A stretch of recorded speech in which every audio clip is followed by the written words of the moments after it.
Welcome back to the Fast Lane Lifestyle with Asafa Powell. And Alicia Powell, So the better half. Why it takes so long to do that, man? Because I just, ease All them right. in Alicia Powell. slowly. Alicia Powell. The last name is the only important name, the Powell. You know what I mean? But guys, today we have a very, very, very special guest. I don't know. I think most people talk about the 96 Olympics. Like all the time when I talk to people, like people always remember the 96 Olympic Games, and it was a very special moment, and I think Jamaica won that 100-meter finals. That was the first time Jamaica won the Olympics, 1996. Ooh, guys, Donovan Bailey.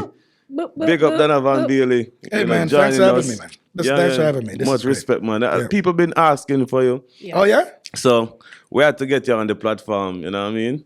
Yes. Yeah, man, and really appreciate you for, the man didn't even hesitate. The man said, yeah, man, when? Oh, come on. Dude, listen, I'm in Jamaica. I've been in Jamaica for a few weeks. I'm not living here as I was living here before. Yeah. But I've been here for a couple of weeks, man. I'm here getting my melanin darker. Yeah. Getting some sun. There's some snow in Canada. So, I mean, this is great. Thanks for having me. And of course, no problem, man. Of course. Wicked. Where were you born? I was born in Manchester, Spalding's Hospital. Yeah. Actually, I guess that would be in Clarendon. Yeah. Technically, yes. But I was born, I'm a country youth, man. Your country. Real country youth. You grew up in Manchester. I grew up in Manchester and then I moved to Canada because I went to, I left Jamaica permanently when I was 12 to go live in Canada. But I'd spent 1 year at Knox then. I was running for Knox. Okay. So you run in high school. I ran in high school. I ran in Champs. Yeah. You run in Champs. Yeah, man. So when did you figure out you were fast? Before that, when I was at primary school, actually, Okay. because I used to when I was regionally, I was one of the fast kids. Oh, Yeah, so so- and I had a little bit of confidence back then too, because I was academically I was Back pretty then. good. back then, I don't Him think say that back then. confidence Him say faded back at then. all. Right? Back then. Right. Well, it's true though. It's true. Yeah, man. I think that when I was tiny, I was shy. Yeah. Yeah, and I think that as you get used to your environment, because I mean in country, country is school, church, and Exactly. sports. Yeah. That's it. Those are the three things, right? Yeah. Yeah. So I mean I think that when I started doing, like sports day from year 5, 6, 7, you kind of go, hold on. Yeah. Yeah, I can damage some of these kids, man. So confidence started, and that's why, I always encourage kids. Like I don't care who they are, what they are. I encourage kids. I'm like, you gotta, or our parents for that matter. I'm like, you gotta put your kids in an individual sport, whatever that might be, whether it's track or tennis or golf or whatever, or a team sport like football or basketball, whatever, or swimming, whatever. It's I think it's very important. So that's why, because I know from my life, confidence started. When you're there and you're out with your peers from your this tall. Yeah. Yeah. And Definitely. she asked when did you know you were fast? I think all Jamaicans know when they are fast. What, Yeah. because sports day at school? Because we always are running up and down. Absolutely. Always running all over the place. They'll say, yo, you can't beat him, Yeah. So, Right. it's something that we've been doing for Yeah. very So long. I want to go back to 96 since he started with that. You want to go back? You want to go back? No, I mean, you get what I'm trying to say. You were Not So- 95. You were 3. Not 95 or 94. No, it's all right. Specifically, All right. 96. Right. What was going through your mind, like as you lined up, as well as like the atmosphere in the village, your competitors? Like, take me back. I want to imagine myself in that day. Okay. So there's a book out right now. I just finished my book tour. Wow, there you go. Plug it in. Donovan Bailey, Undisputed. Anyways, so I have a book. I actually do have a book on the market, Okay. which is a bestseller from last year. Oh, nice. But 96, listen, going into the Olympics, I knew that I know it was for me to lose. I did. I mean, Okay. I was the reigning world champion. And I'd been playing possum kind of all year. I mean, I was never really interested in Diamond League. which is something that we can get into after. I mean, because to me, the Diamond League was always kind of like I was tinkering with my race. I mean, it was Golden League back then. Golden, yes, sorry. Yes, thank you, Asafa. Yes. Way back then, way back in the dinosaur days. But I guess in context for the current audience. But yeah, the old heads like me, they know what I'm talking about. But yeah, I knew that I had it going in. My problem was that going through the year, I had tore my adductor in France, which is 2.5 weeks before the games. Linford got out on me, and I'm like, nah, there's no way I'm gonna lose. I mean, I could have easily just because I was doing that all year. I mean, I would execute my race up to like 70 or 80, and then I'm like, oh, I can shut it down now. I'm gonna get my money anyways. It's an appearance fee thing, whatever. It didn't really matter to me. And so I tore my left adductor overstriding to catch Linford, who I caught him like he had a flyer. Linford didn't get a flyer. Linford had an incredible start. But I caught him at like 94 meters. And what I did was I was overstriding for the last 30 meters. I ended up tearing my adductor. So I couldn't walk. So we were all scared going back to Austin to go get ready for the games. And you shut it down for 2 weeks before. And so I was scared that was not going to heal. That ended up sort of healing going into the games. So going in, I knew that Dan kept saying to me that Dan Paff, my coach, kept saying to me that if you overstride one time during any of the rounds of the games, you're out. You're out for the whole games. So I was scared because of injury, but I was confident because of the speed and the season that I had. But yeah, going into the games, man, I felt great. I knew that Dan had suspected that I was going to run very fast. I mean, sometimes those times are. He'll tell you. I mean, I'm not the one. I don't collect stats. But he felt I was going to run. He felt I was going to run really fast. So going to Atlanta, if no one kind of remembers all that, there was a big controversy that. So I was on the cover of Sports Illustrated, and I was talking about racism in Canada, and that was the massive hotbed story. So there's a lot of blowback from that where people are saying, well, maybe you just shut up and run, basically, right? I just fired my agent from IMG because, he didn't understand that taking instructions from me was how it worked and and I was the boss. He works for you. 100% he works for me, yes. Exactly. And again, this is why people said, well, you had an attitude. I said, no, I didn't have an attitude. I'm the CEO of my company. So if I'm giving you instructions and directions, take them. And if you don't, then quit. Or if you don't, then I'll fire you. It is what it is. There's a bombing that happened that one person got killed. What? Yeah. In Atlanta. All of that. Before the 100-meter finals. That's Whoa. Right? Whoa. By the book. Yes, by the book. Don't hesitate. Yeah. But so going through the rounds, in the games, I want to say I think my first race was easy. Like going through the rounds was easy for me. Linford was in one of was quarterfinals, and I think Frankie was in the semifinals. But it was just I really just want to execute. Probably up to 60. That's really what it was. So I mean, I knew I was going to run fast. Right. Yeah. So I knew I was going to break the world record. And Dan was thinking all kinds of other crazy times, but he knew I was going to break the world record. Listen, up until 80 meters, I didn't know you would win. I Really? think it's the last like 10 meters. Really? You'll fly past You everybody. got to watch it again, man. No, I'm talking about execution. The execution was good. But I was also number 6 coming out the blocks. I had a horrible That's start. what I'm saying. Yeah, I had a horrible start. You was way behind. Yeah. And then you just shoot past everybody. Yeah. But it was a shocker. It was a shocker. Not a shocker to me. I was very But I'm saying that, and you as an expert, because you've done it spectacular over your careers. I always give you props because from a point of execution, if I'm in a conference, I said, listen, if you want to know how to execute a race perfectly, that's the guy, right? So I'm just saying I'm not that guy. I'm a gangster, man. So at the end of the day, I'm like, okay. Dan will say to me, you have the best top speed. This I'm just talking about motivation before any race because you got the best top speed. If you come out the blocks and you hit your nose on the track, get up and catch them. Right. So and I kind of had that, and I was also very fortunate to have some really good like world class training partners. So I was doing all that stuff in practice. So in that race, who was trash talking? Nobody. You know what? No, because I think back then maybe I was. Oh, you was a trash talker. No, maybe. No, I'm saying maybe. Like Otto has always been the one that Otto talks. Otto's making a great living talking right now. So Otto's talking. I think the media was big on Frankie because Frankie was pretty consistent, but I was toying with him. Yeah. If you watch the race that I had with him in Helsinki and the one that I had in Lausanne, Switzerland, I mean, the one we had in Lausanne, Switzerland, Dan came to me and said, do you want to break the world record today? Or do you want to break it in Atlanta?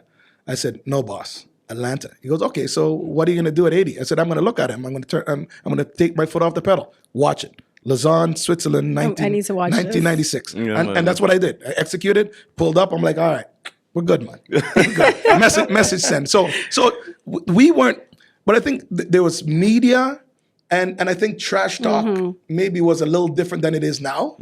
Because if someone trash talked me and offended me, I'll just drape them. I wouldn't. It would be a real fight. If someone said something offensive to me, I learned that. I learned that from the last one we did with Linford. Yeah, because Linford said they used to tell you about your mom. Yeah, man. And I'm saying to you though, understand that, and this is what I was correcting you when you started. Linford was the first Jamaican. Yeah. Technically, Right. Ben was, but Linford. Yeah. In '92. Yes. But I'm saying I'm coming off the heels of Linford. And Linford, I mean, if me and Linford got in a fight, it would be, someone's going to die. Yeah. So I'm saying to you that there was absolute mutual respect. Yeah. And the Americans tried to mess with him. Yeah. And so when I came along, I'm like, okay, you ain't messing with me either, dude. I'm here. I'm taking no prisoners here. So there wasn't, trash talk came later. People always chirp. The Americans has always chirped. But I mean, at the end of the day, if Linford goes in and dominates, it is what it is. I'm the next guy that shows up, and I'm non-American, although I trained and lived in the U.S. for 17 years. So it wasn't. So trash talk was kind of like, oh, I'm about to. It wouldn't be directed at someone. It's like, Right. I'm about to get it today. Something. Like Right, someone right. That's talk out. That's out loud. Oh man, whatever. Okay. Whatever. So,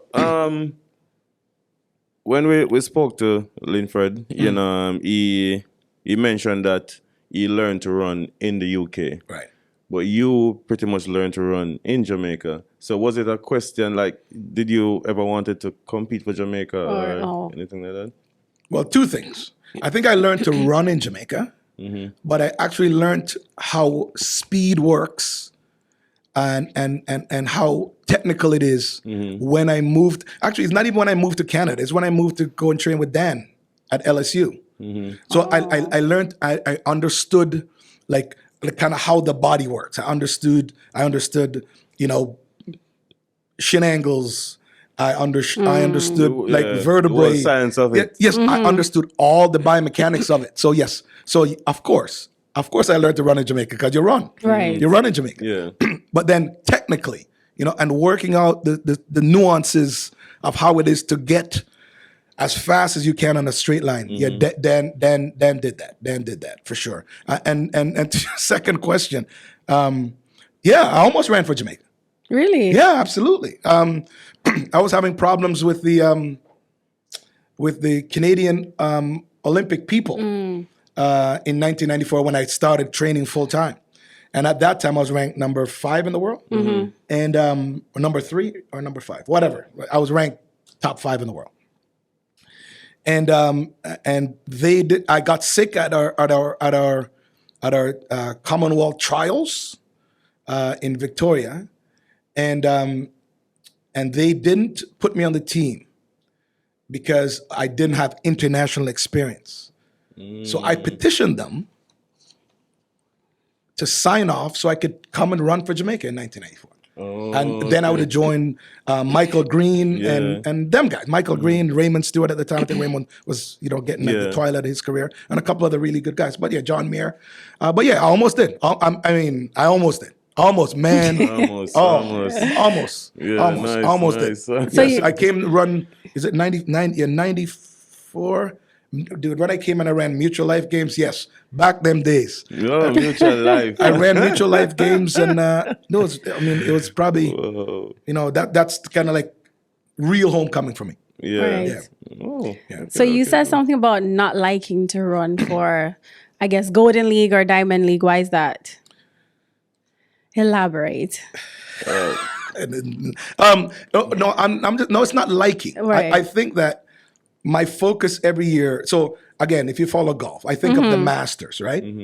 Or if you follow tennis, I think of like Wimbledon. So to me, the World Championships or the Olympics was like you can lose Right. every race all year, Yeah. and win that, you're good, right? So every Diamond League for me was just. I mean, I was one of the, probably one of the highest paid sprinters there, at the time, anyways. So I was getting my parents' fee. So I know I was never going to come last. So those were the times for me to tweak in race, how to execute, how adjust breathing, Right. like arm length, diaphragm. I mean, like tweaking all kinds of stuff. So I would use that clearly in the Diamond League. Because you can't use that at the world. You can't. I mean, at the Right. World Championships is the Yeah, World Championships. yeah. You just Yeah. like go right. Right. So yeah. So So the Diamond League for me was always research. I mean, it's always Practice. always Yeah. research. I mean, and you see it, like I work as a commentator for Canadian broadcasting, and like you see it in race experiences. Like I mean, and I'll bring one thing for example. I thought watching the 2024 games that Kishane was going to run 68, right? 968. Yeah. Right. And Oblique was going to be right on his heels, right? However, you had two athletes who are not. I mean, I don't like I was saying before. I tweak during Diamond Leagues in the Right. middle with the best people running, and I was tweaking then. And I think that you saw race rust in both of those guys because my expectation was for both of them to be 1-2. Like I Right. expected them Yeah. to be 1-2. I think I was thinking the same Yeah. as well, Right. Yeah. And Oblique for me, like Oblique reminds me of my my last 1997 World Championships that Maurice Green beat me. I came out of the blocks and all I kept thinking was go, go, go, as opposed to just let it come to me. And he never got out of the first gear. And that's just in race experience or in race rust. It's not a criticism at all because Right. they're young. This is something for you to work on, right? But yeah, as an observer, I'm like, oh yeah, man, geez, yeah. So that's Diamond League for me was always. I'm not gonna lose bad, but I'll get second. It's all right. Let's get the same money. It's all right. Money's guaranteed.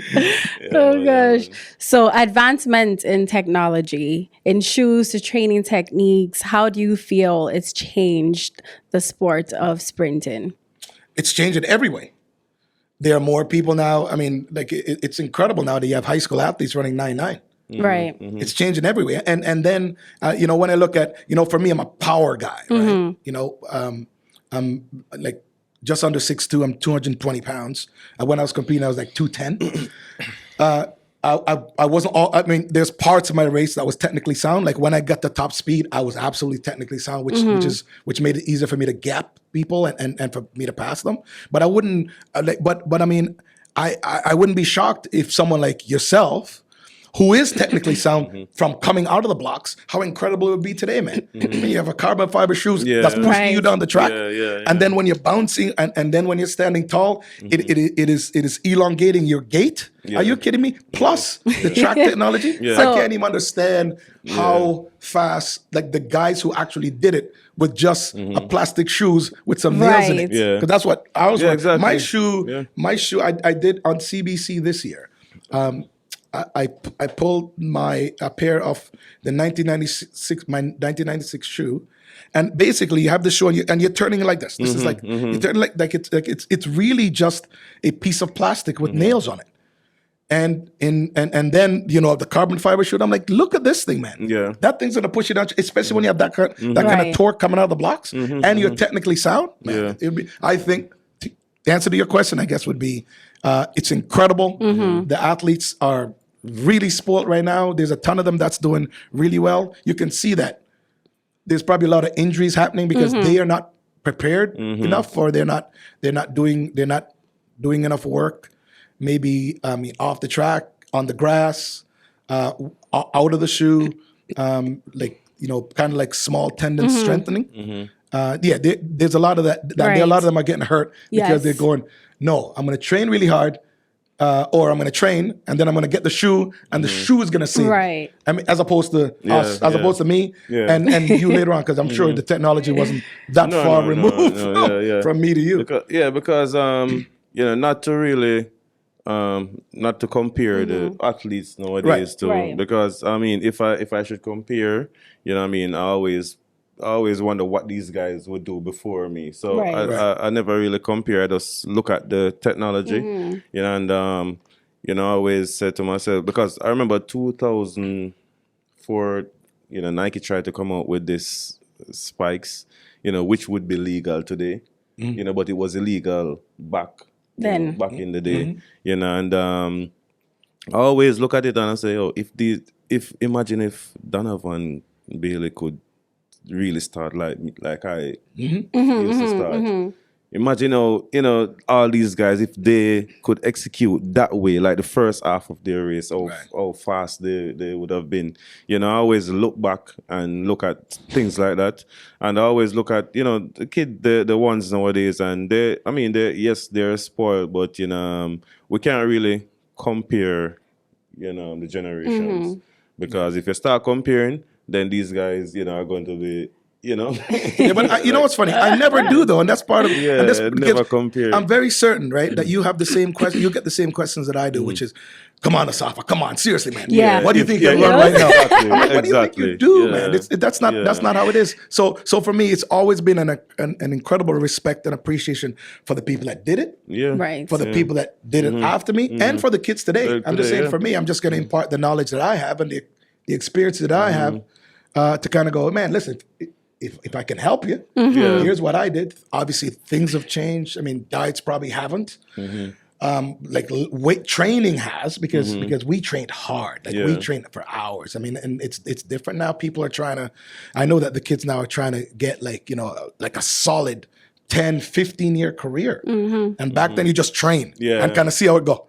Exactly. train until you get a good 4 years. Train until you get injured or you're tired or you just start losing. Right. It is what it is. For sure. But technology has changed in many different ways where it comes to like the shoes, the gear. I see they even making like body suits that can help you with technique as well. And then, with the tracks and with the timing system, like when they're running, like you say, they're going back on the replay and see what speed they're hitting at this, and they're breaking down everything. Right. So there's a lot more technology there. In the last part of my career, I was training at MVP. You can see which part in your race is like you slow down. So you try to improve that. Like if by 40 meters you break a little bit when you're coming out of the. So you had full matrix, dude. So I had nothing. No, that was the last part of when I was retiring. When I was retiring, so I didn't get all of that when I was really in my prime. So you got a little bit. So you got a little bit of it. Yeah. Just imagine how cumbersome it would be if I had to. We had obviously a camcorder. Now these kids are a phone, man. A phone, you can get every single thing, and literally can get apps that can break it down right now. Yeah. So we had. There's one thing I'm envious of the kids today. I'm envious of the content that you get. That's all. I just wish I had the ability. And I wish that for you guys as well. Yeah. Because, I mean, I'm not, like I said, I never try to compare, but I wish that until this day, these guys would get their flowers the way that they should, because there's not enough evidence. Like if you go back and try to watch one of those videos, like it's so blurry. You can barely see anything. You can barely see anything. Right. So you can't really get to, even practice off any of those. Well, a VHS tape us off is not. You know what I mean? Yeah, take them that way. The VHS no longer exists, my friend. And if you're gonna even get that and transcribe it onto Yeah. sort It's of, not the same. it's not the same. I mean, you're still a little fussed, but at the end of the day, yeah, the technology back then. I mean, and again, the feedback that athletes can get today is absolutely next level, and rightfully so. That's why it is. I think that there's more guys being like faster, more guys. Yeah, being yeah, yeah. That's why you have more plus guys. the technology. Yeah, more guys are getting faster. Mm-hmm. Over time. So Team Canada, because 2 Canadians here, right? Yes, yes. So how do you With a feel Jamaican about flag right here. right? You get to borrow for a little bit. Borrow. Well, here's what happens, Asafa. I have choices in every games. There You know what I mean? There you Right. go. Me too. I'm like everywhere. Canada, obviously Jamaica, then half Ghanaian, so Ghana. geez. Yeah. Any of the Ghanaians ever do that? Yeah, go to the finals. What was his name? Aziz There we go. Zakari. Yeah, but Zachary, he never He always made to the final. Okay, final. At least we were met the finals. At least we're in the final. Good for you. Half of you. Good for half of you. Yes. Oh gosh. So how do you see the future of track and field in Canada? Well, you know what? Like the greatest grassroots training for track and field, bar none, is Jamaica, right? And I think that in Canada we there's 35 million people to select from. So we do have some young kids. We do have some good junior kids that are good. The possibilities of going away to the U.S. on athletic scholarship is still it's not just a pipe dream for everybody. So yeah, man, track's going to be great. Track in Canada is great. I try to come down and go to champs every year, and usually anytime there's young kids, anytime there's like OFSA, like Ontario, yes, OFSA, yes. Anytime there's any sort of major track competition in Canada, wherever it is, someone is going to reach out to me, Right. and I'm going to cheer on those kids. Okay, love that. So after retirement, well, firstly, how hard was that? How hard was retirement? Because 99 was your last. No, 2001, but we can go through. Keep going. 2001 was when you got sick. I blew my Achilles. No, man. Which year? In Sydney. I could see it in your face. In Sydney. Man. Sydney. Yes. Oh, Sydney. I was sick. Yeah, as man. dog. I could see it. I think I had COVID back then. Yeah, man. I could see it, man. From the first row. Oh yes. No, right I was through. done. Okay, so 2001. You retired. That was my year coming out of high school. Right. So I didn't get. And I was training with your brother. Yeah, I remember. Your brother was on the opposite side of the track. Yeah, man. I remember, man. Of course. So how hard was that? Was retirement? You know what? For me, it wasn't at all, actually, and I'll tell you why.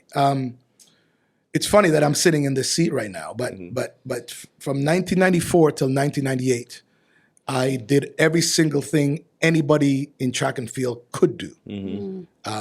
Breaking the world record in the 50, the 100, and the 150, winning the world championships, winning the Olympics, and then our relay team was 4 years in a row. Yeah.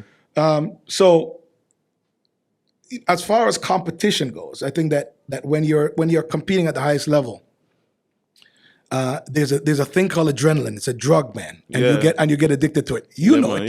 So the highest level for me, I mean, like so that's the only thing that I kind of missed was the competition. Yes. But in 1998, I blew my Achilles. I blew my I shredded my Achilles. Jeez. And so when I came back in I only ran 2 races in 1999, and the reason why that is that they wrote me. There's a couple of $1 million that was on the table.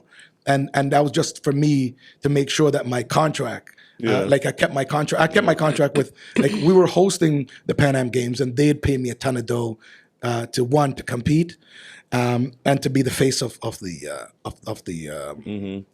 games itself. So blew my Achilles. They attached, so they weaved it, attached it to the little nub that was on my ankle with thread. What? Yeah. So I'm just saying, like, sometimes we go, "Hey man, listen, so you had a little injury." I said, "No, I didn't have a little injury, bro. Man. My Achilles was completely." Or something, man. Well, you don't. It's like driving a car without a fan belt. Yeah, exactly. Yeah. It's impossible. That's so thread. So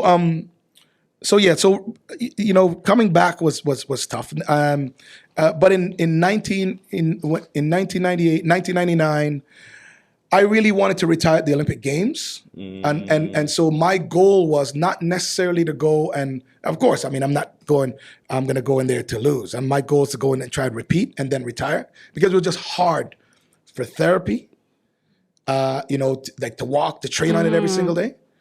Got sick in Sydney, as you mentioned, and then it happened that the World Championships was going to be in Edmonton, Canada. Yeah. So I'm like, perfect time for me to retire, right in front of my home people, no matter what, like, and at that time I'm like, okay, I gotta leave everything on the track, man. Right. But it was track wise, business wise, it was easy for me because I've always balanced Bailey Inc. has always been me, and I've always been that guy where I'm making.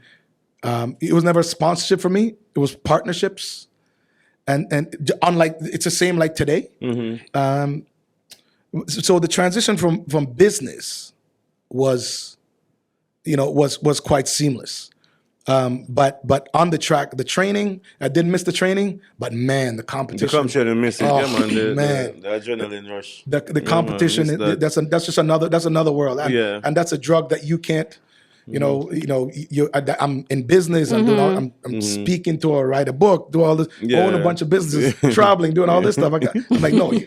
All I'm doing is having small victories, man. Right. To kind of have a little piece of what it is that I had then. So business wise, it was seamless. I was very comfortable because I was in business before track.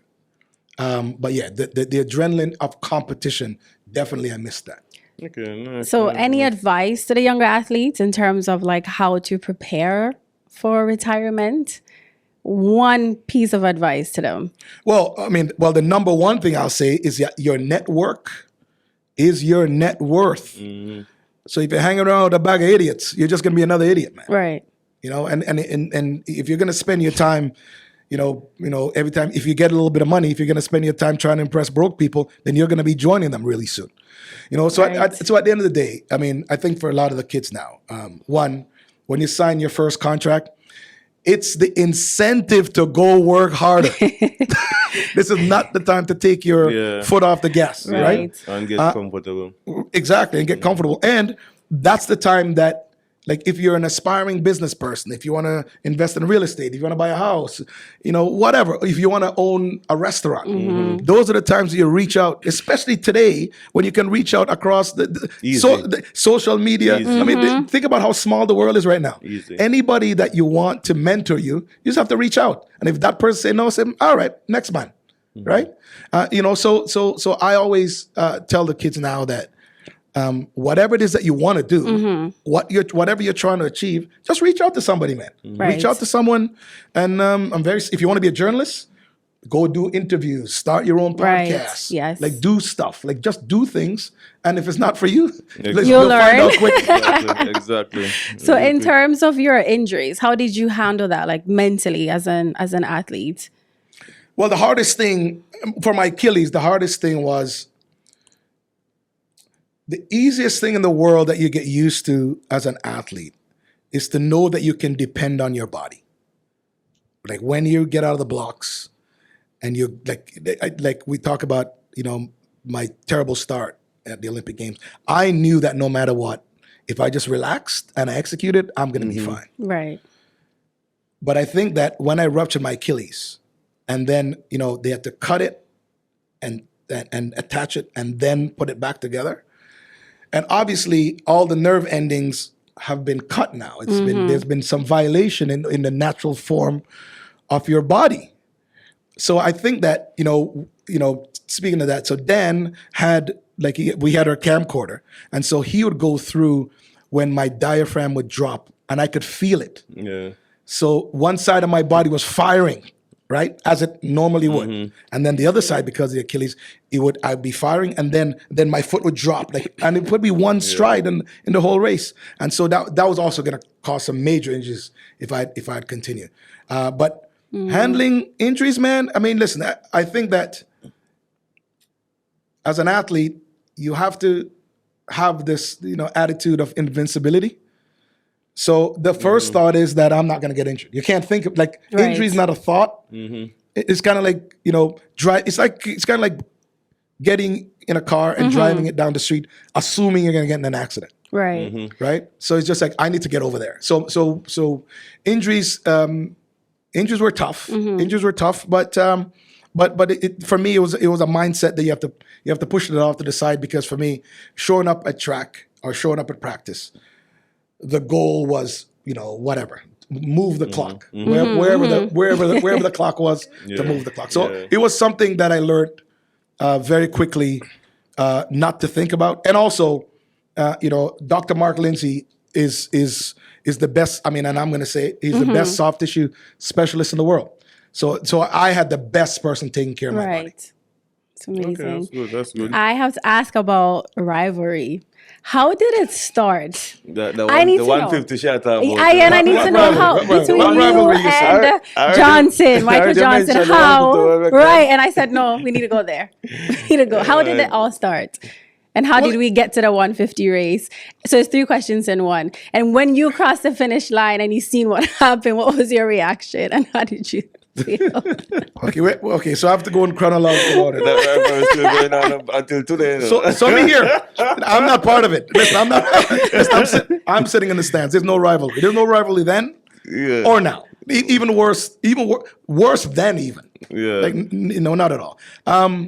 Well, I'm in the 100 and odd history of the Olympics.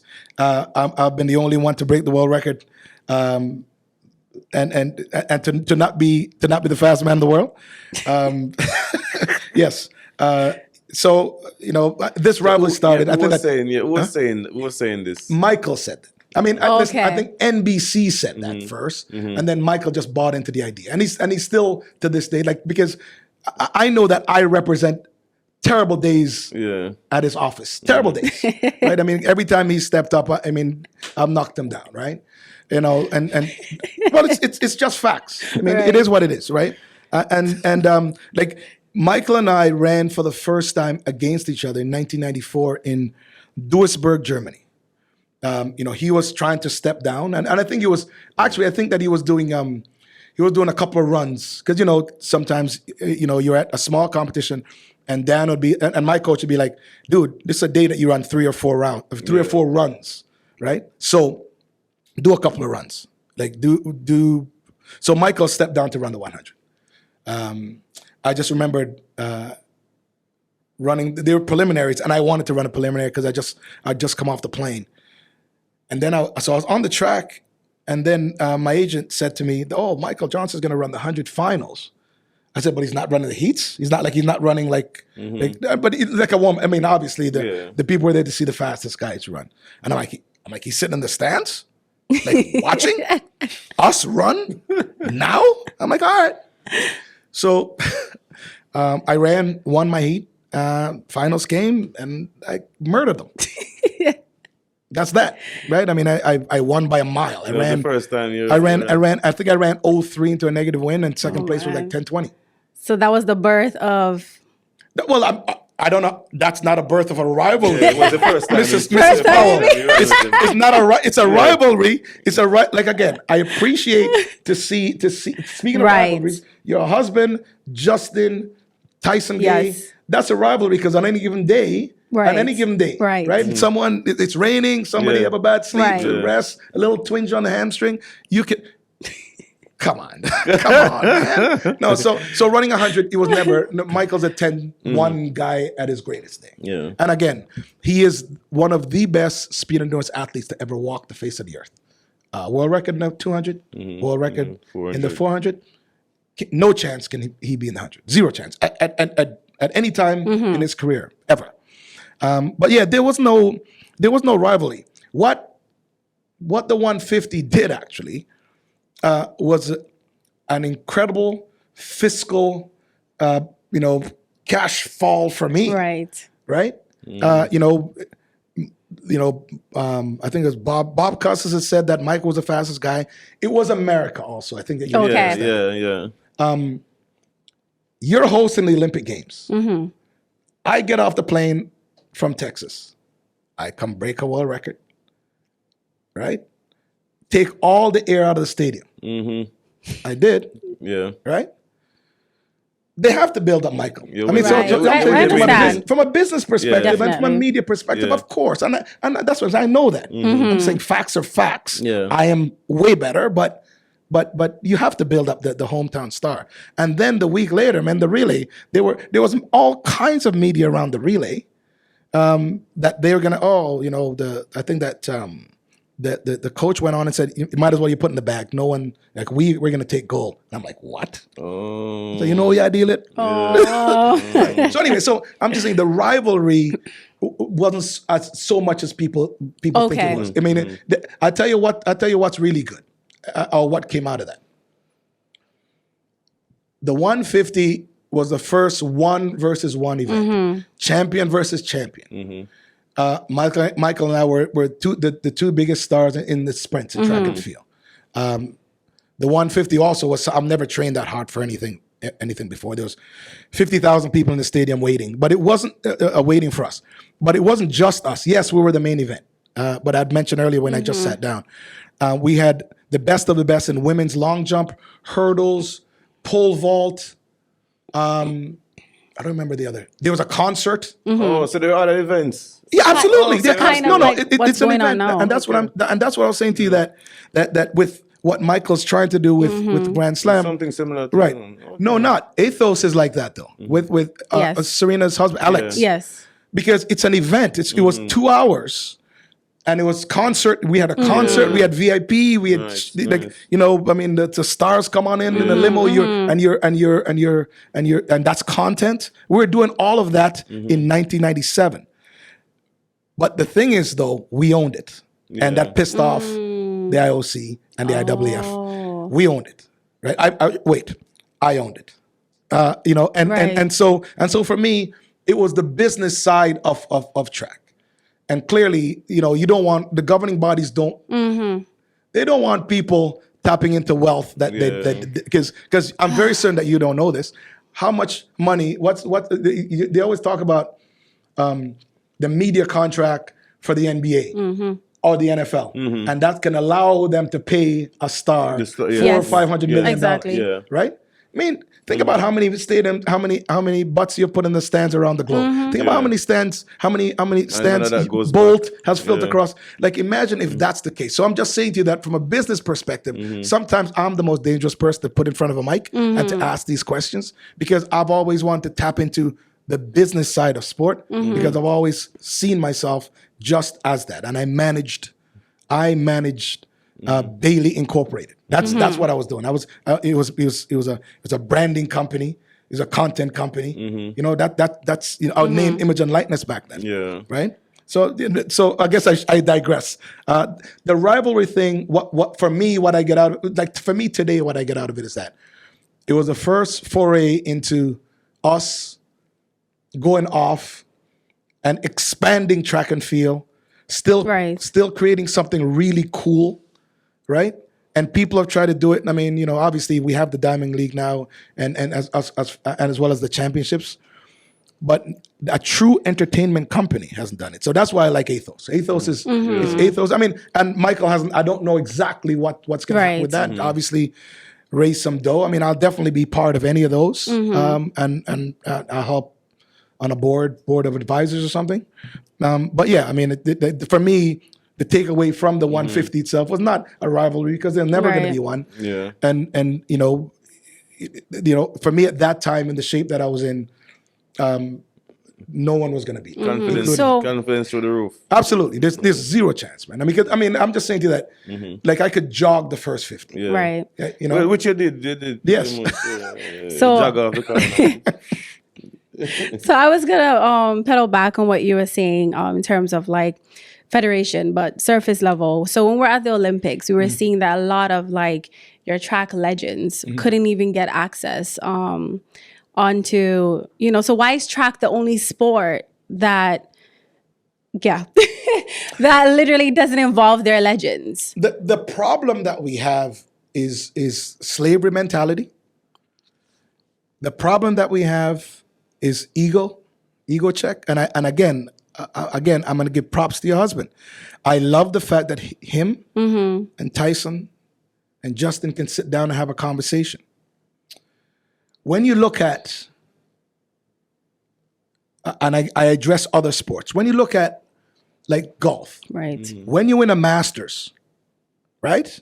You get a green jacket, and you're allowed in that place forever, right? Wimbledon, same thing, like, and we can go on and on and on. I mean, it's kind of like, when maybe team sports different because track is an individual sport, but certainly, Super Bowl, Yes. The respect is there, Yes. and baseball, the respect is there, Basketball, and basketball. Yeah. We're the only sport that there's still people fighting when they're done, retired, and fat. We're the only sport that doesn't respect like the entire history of this. So from all the way back from 1896, from Jesse Owens, all the way to the kids that are running right now.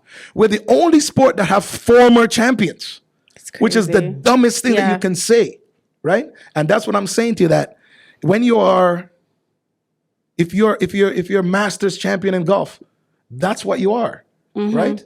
If you're an Olympic champion, that's what you are. Right. That's what you are forever, as long as you're alive till you die. And when you die, your estate hopefully be like, Right. I am so and so Olympic champion's kid.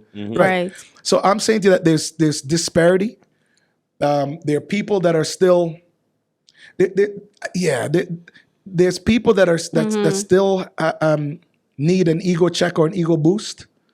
There are people that want to be the guy in the room, as opposed to a round table. Right. I mean, there should be we should all be able to laugh now. Right. Yeah. But I'm isn't just talking that about me. right? That's true. That's Isn't true. isn't That's that true. making the That's true. sport like stagnant as well? Well, that's the reason why. Right. I mean, I say classic slavery mentality because the idea for the powers that be to control you is to know that there's infighting.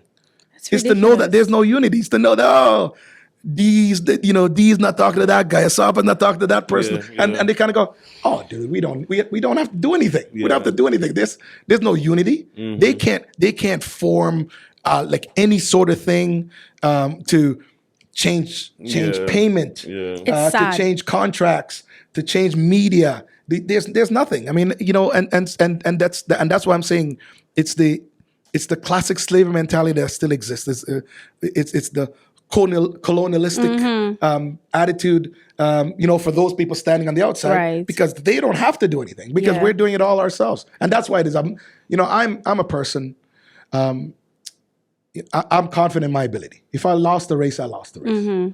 Right? I'm not gonna. I don't need to disparage the other person. Maybe I called Michael a chicken, but I called Michael a chicken because he was chirping a lot before the race, and I just wanted to accept the fact that I was better than him. Yeah. Right. So you understand me. So and so when I watch athletes, and I as long as you're not saying something offensive to your other athlete, then that's the game.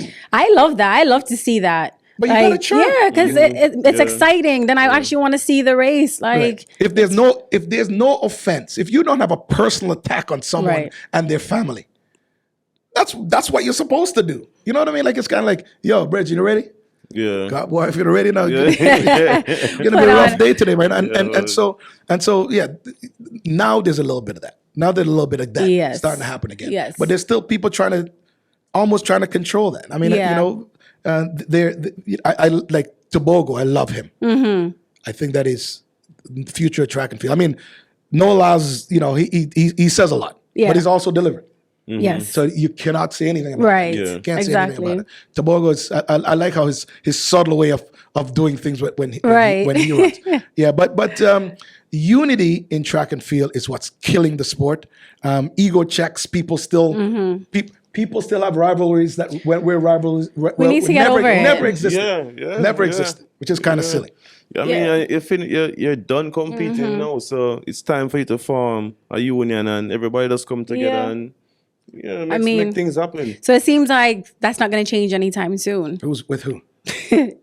With me and Michael? No, meaning in terms of like The the sport, unity of the the unity sport, of the like sport. for Right. everybody to just put your egos aside. Let's expand the sport, have it grow. I feel like track athletes train so hard. Like when I used to just And see, it never stop. No matter how it's technology change, the training Never- it oh, they can't change, crazy. never change. And why are track athletes the most underpaid Athletes. because of the same thing I talk about. I It's- mean, you have people, okay, I mentioned American football. I mentioned, obviously golf and tennis. I mean, personally, I think that track and field should be ran like both of those. You take two executives or one executive of each of those sport and just take over track and field. That's, I mean, if I'm gonna be part of any of these other offshoots of track and field, that's what I would do. Right. I would run it like exactly,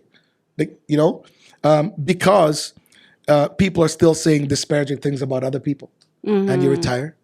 People are still. Contracts are hidden.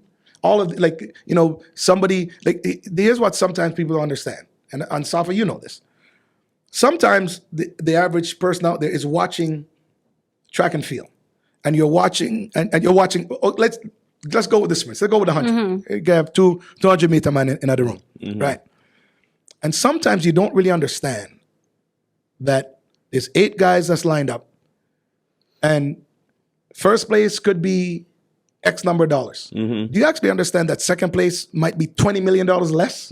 Crazy. Like, I mean, I was having I was having a chat. This was actually on air live with during the Olympics, and the differences between what Kishane was going to make and what Noah Lyles was going to make. Yeah.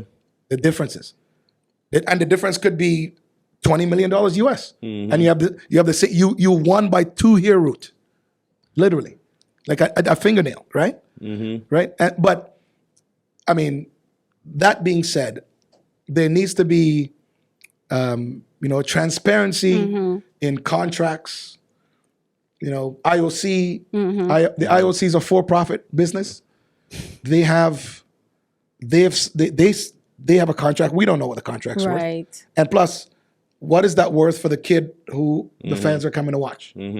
Right? What is it worth? To him? I mean, the thing is that there won't be any transparency because it would be embarrassing to see what they're paying the athletes. Right. it's already embarrassing though. Yeah. Like nobody knows the figure, and it's already embarrassing because at the end of the day, there was If you're not up here, right. you're not getting. But I got asked a question earlier this year about the Olympics. The Olympics, or like the Olympics is supposed to be the standard, or the World Championships is the standard. And for me, I just think it'd be viable if you're the winner of the Olympic Games, especially in a marquee event where there's a lot of money being made. I don't see the reason why you can't pay that athlete $1 million. And I'm talking about the woman and the man. Yeah. You know what I mean? Easily. Right? And I'm saying, and it wouldn't even make a dent in the profit that they're making. Like if you go $1 million and you come all the way, if you go $1 million and then you go half a million for second place, and go all the way down to like 100 G's, like whatever. But again, I know that I have a social media person. I don't even know. Like I said, I don't need to be validated by anybody. So I don't know what comments are ever said. But I know that Jason from my podcast, he was saying, "Hey man, you were getting people going, oh man, that's too much money." I'm like, well, that's the problem. Exactly. People said that was too much money. Yes, that's track and field. Because again, Asafa, here's the problem. That's crazy. More of us don't sit back and go into the boardroom. More of us don't understand what a spreadsheet is. More of us don't understand what a media contract is. More of us don't realize how many billions of dollars in sponsorship or partnership these governing bodies get. More of us don't get it. Right? So this is part of the problem. And you know what? It's because those guys there who are driving the Brinks truck to each other's houses are simply it's facts, dude. It's crazy. They're watching people still bitching and complaining like there's some sort of rival. Oh, look at them. Yeah, man, let them bicker. Let them bicker. And let me move into my penthouse over here. My job brings up. That's it's true, but it's sad. It's sad to know because when you hear, for everybody on this side, football, called soccer, football, same thing. Yeah. You hear people getting 400 million. Nobody says it's a lot of money. They'll say, "What?" You hear basketball players getting 30, 40 million, or 80 million. Yeah, a year. Sometimes even 200 million. But when you hear track and field athlete ask for $1 million, it's too much. Yeah, But because track and field, and here's the thing, and Oh. again, here's the thing, and also this is facts. How many track and field athletes? I mean, you probably know because you're younger than me, but how many track and field athletes even today that's making $1 million a year? How many? $1 million US a year? How many of them? You can't count two. isn't it two? So Probably Again, two. Literally, two. again, and this is what I'm saying, right? Yeah. But yet you have great people and great stars, you know, and they're there and they're there fighting over pennies, man, right? And of course, And it's sad because when you really look at it, and you ask how many people getting like probably $1 million, it's probably 2 or 3 people, and it's only from like the 100 or 100 Correct. from the 100 from the 100 period. from 100 meter. From the 100, maybe if you ever hear- the Plantis, maybe. Listen, no, man, he's not making yeah. it, but no, he's making it. If you hear what the Couple- field events get, like you would cry for them. It's disturbing, actually. Yes. You'd cry for them, like a shot put throw or a discus throw. You know, people like that. Trust me, like Right. you would feel sorry for them, knowing that they're out there doing all of this on the big screen, on the big stage As a pro, as a pro. So this is Yeah. where it's like you go into track and field for the love of the sport. You don't go into it. I don't know, because you can't get rich, like clearly. You can get rich. You're supposed to. I told Alicia this the other day. There was an athlete who finished second at the Olympic Games, third at the Olympic Games in the 100 meters. And a year and a half after that person came to me asking me for a spikes. Yeah, man. 100%. I couldn't believe that. Asking me for No, a no, spikes. 100%. But it happens every day. It happens every day. Like I said, you know, one, if you don't understand, if you have no fiscal knowledge, right? And you're getting your first contract and you're 18, 19, 20 years old. All of a sudden you're rich. But rich means that you're making, like, Yeah, this is you're making this is something you like never pennies. used to make. Literally. Yeah. Yeah, but it's rich to you. Yeah. But you can't last a couple of months anywhere in the world on it, right? And so the encouragement is, like I was saying earlier, the encouragement is the kind of, if you get to that place, you need to actually go to money management people. Don't go to the Right. teller from the bank. Him don't know nothing. Yeah. Go to an investment advisor. Go Right. to a real estate consultant. Go to whatever it is that you and don't spend no money. Go and shadow people and follow people around, man. But that's what it is. But yeah, the disparity is terrible in our sport. I hope that, you know, again, you've got an incredible platform. I've got the same, you know, and you're doing really good work. You guys are doing really good work.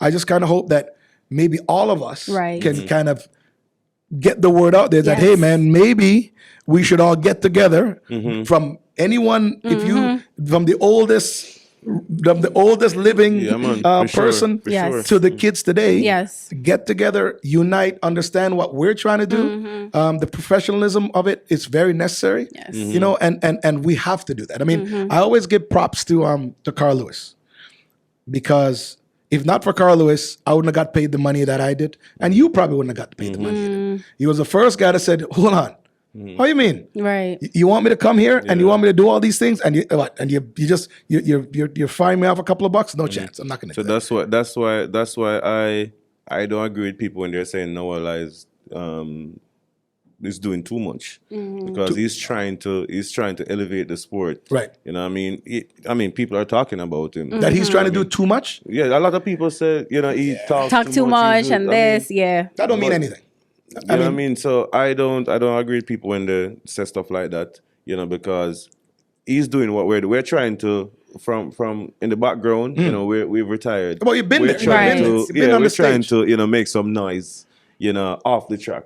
Yeah. It is thing now to make noise on the track. Yeah, You and know, with like social I said, media. if Carl Lewis probably didn't speak up, like, He spoke up and he spoke up and he was boycotting. Those guys were boycotting meets. I said, "No, you're not paying me. I'm not coming." Like Right. for real, for real. Well, yeah, Exactly. you put someone out there. Yeah. Let's see who Right. the audience Yeah. wants to watch. Yeah. So I'm saying, even at that time, it was almost like you know, they were proactive in pushing the track forward. I can't even understand why people can say that Noah Lyles chat too much. First of all, it's his personality. yeah. Here's if Noah Lyles was chatting and not delivering, he would be a YouTube star from his basement. Yeah. You hear me? Yeah. But that guy is delivering. He's running fast, right? He's running fast. He's winning championships. So he can chirp all he wants, man. He can chirp because he can chirp to anybody, you know. But there's other athletes out there that are doing incredible. A lot of the ladies are I'm just saying to that are doing incredible things. A lot. Right, and so it's still the unification of all the athletes that we have the time now. Because the other thing is, you know, YouTube and podcasts and content, we as a group can monetize that, right?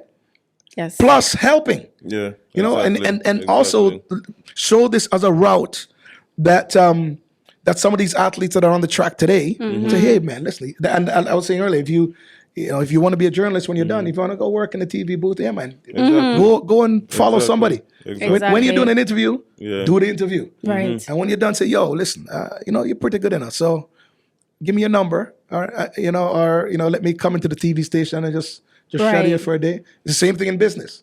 Networking while you're in the sport. 100%. I think that's very important. Every athlete, every single athlete's got to go and Network. find somebody that they appreciate, they respect. Find someone that that's doing well, and hopefully learn something from them. So how can they find your podcast? Because they need to know about this. Donovan Bailey Running Things are running things. Donovan Bailey Running Things is on all podcast platforms. We're at the end of season 4. We'll start season 5 in January. It's mostly like track. It's and as Asafa said to me earlier, I watch things and then I comment. So I'm a feedback type of podcast. For me, it's also a passion project. It also keeps my thumb on the pulse of what's going on with the kids today, but also what's going on with you and Linford and all and Carl. I mean, because you can send a note to someone. Yeah, yo, man, you're doing good. Yes. Here's a big up. Here's a big respect, right? My podcast is Donovan Bailey Running Things. That's also on YouTube. Okay, perfect. Yeah, man, and I wish you started this probably a long time ago, because I told you before, like, your generation, I think when you guys talk, people listen. Yeah. Right. I mean, I listen. When you guys, you guys are like the fathers, of the sport. You guys, you guys change. Not saying you guys old, not saying old, but let me tell you something. Okay, on this trip alone, right? I'm going to tell you something, and this is actually embarrassing to say, right?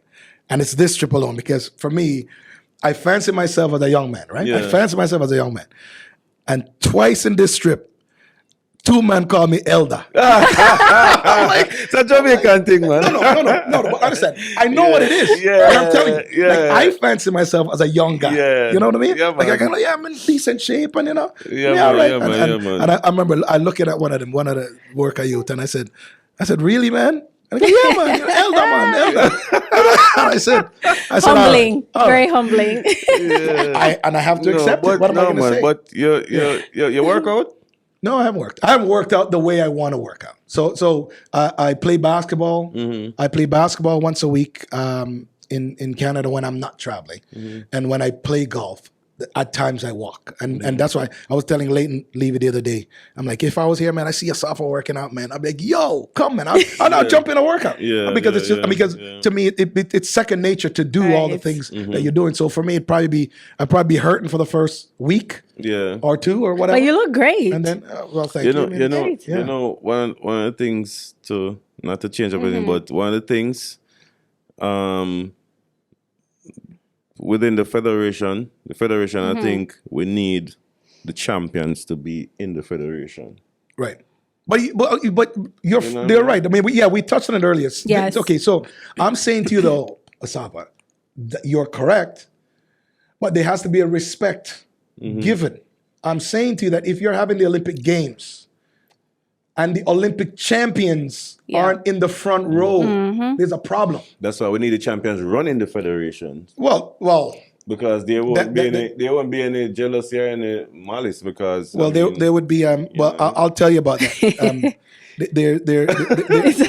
There are corporate No. There are corporate Olympic. They're corporate Olympic champions, we'll say, or boardroom champions, and they won't want to get us in there because I mean, I certainly know that I can run it. Okay. I certainly know I can run it. But those are the guys don't want you in there, and that's why I'm saying this. Sometimes when I'm speaking, they're gonna go, "Oh, Bailey, man, you shouldn't be saying that," and I'll get a call from like a business corporate, and I'm like, dude, you have to share. You have to share.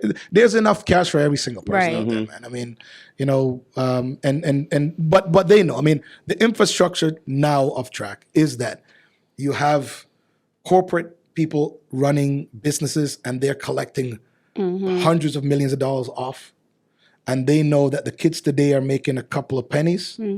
And the couple of kids now are not talking to each other, or they're not talking to the next generation, or they're not talking to the generation before that. So the infighting and all of that stuff is already good for them. So it does, like they don't have to do anything.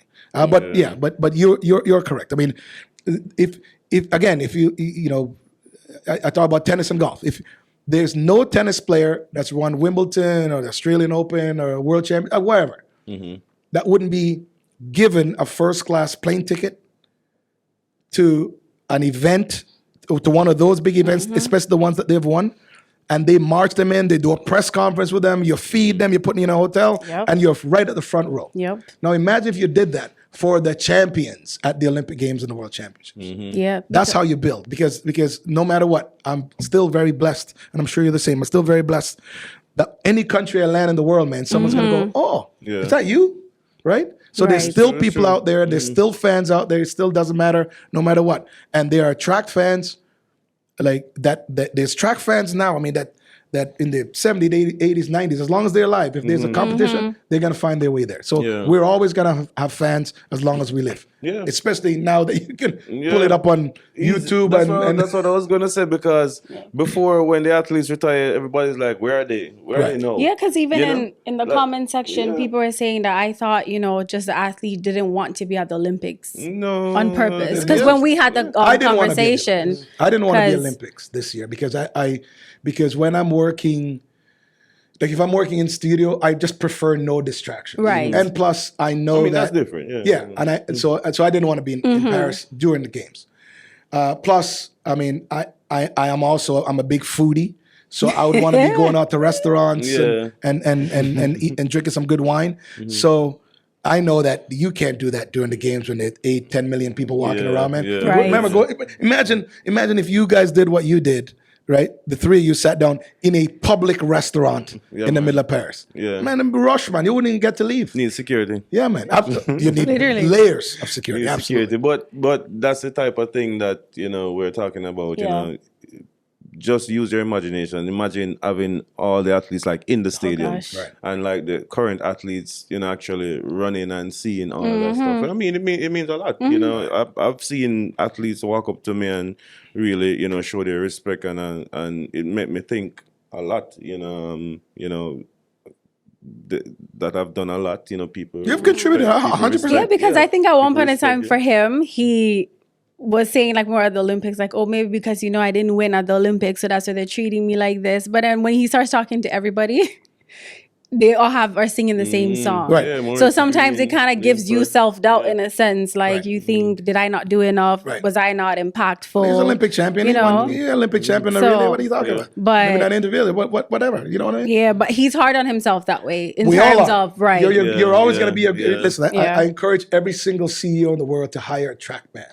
or a track woman, because the person that is hardest on themselves is imagine just going out and laboring every single day, and your result is that much, and you're getting paid that much. So I'm like, man, if you want a killer, man, hire someone who went and ran for years, or jump or train for years. But I'm saying their event. But someone who trained for years. I said that's what you want a killer, man. That's the person. Because then you can. And we didn't like it. We didn't like training. We love the competition, but we didn't like the training.